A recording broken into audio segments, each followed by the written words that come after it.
আজকে আমি বানাবো কই মাছ দিয়ে আলু পেঁপে কাঁচকলা দিয়ে একটা অন্য স্বাদের তরকারি। কই মাছ আনলে প্রতিটা ঘরে ভাবে কই মাছ আলু পেঁপে দিয়ে একটা শিক ঝোল, নয়তো তেল কই। কিন্তু আমি দুটোর মধ্যে কোনোটাই বানাবো না, একটা অন্য স্বাদে পেঁপে আলু কাঁচকলা দিয়ে কই মাছের ঝোল বানাবো। তার জন্যই প্রথমে কড়াইয়ের মধ্যে তেল দিয়ে দিয়েছি। তেল আমার গরম হয়ে গেছে। নুন হলুদ দিয়ে মাখা কই মাছগুলো আমি এক এক করে ভেজে নেব।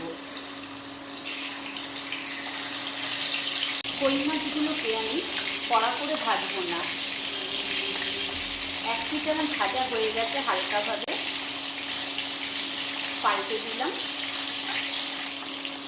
কই মাছগুলো আমার ভাজা হয়ে গেছে, এক একটা করে উঠিয়ে নেব।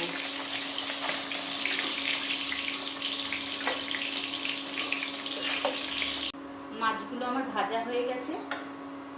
এবার আমি কড়াইয়ের মধ্যে পাঁচফোড়ন, কাঁচা লঙ্কা, তেজপাতা ফোড়নটা দিয়ে দেব।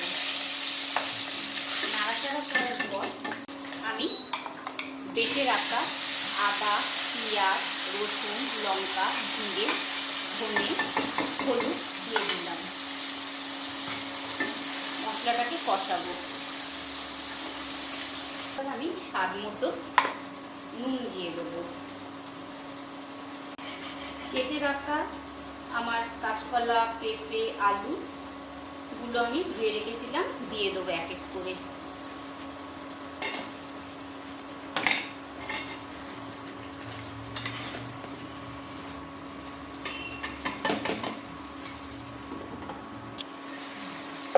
মশলা দিয়ে সমস্ত সবজিগুলোকে ভালো করে কষিয়ে নেব মিডিয়াম আছে।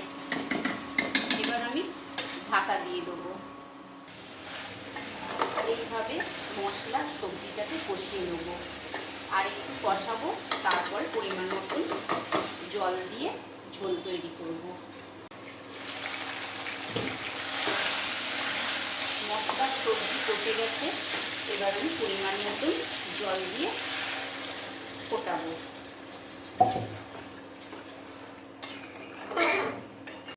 সবজিগুলো গলে গেলে তারপরে আমি মাছ দিয়ে দেবো।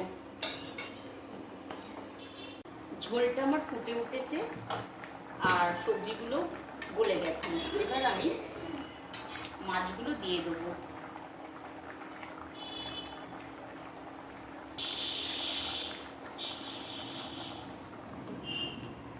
পাঁচ মিনিট রাখবো, তারপরে নামিয়ে নেব।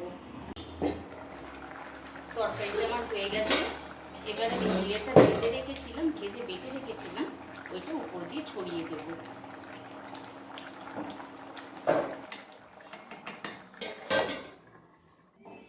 তৈরি হয়ে গেছে আমার কই মাছ আলু পেঁপে দিয়ে সুস্বাদু ঝোল।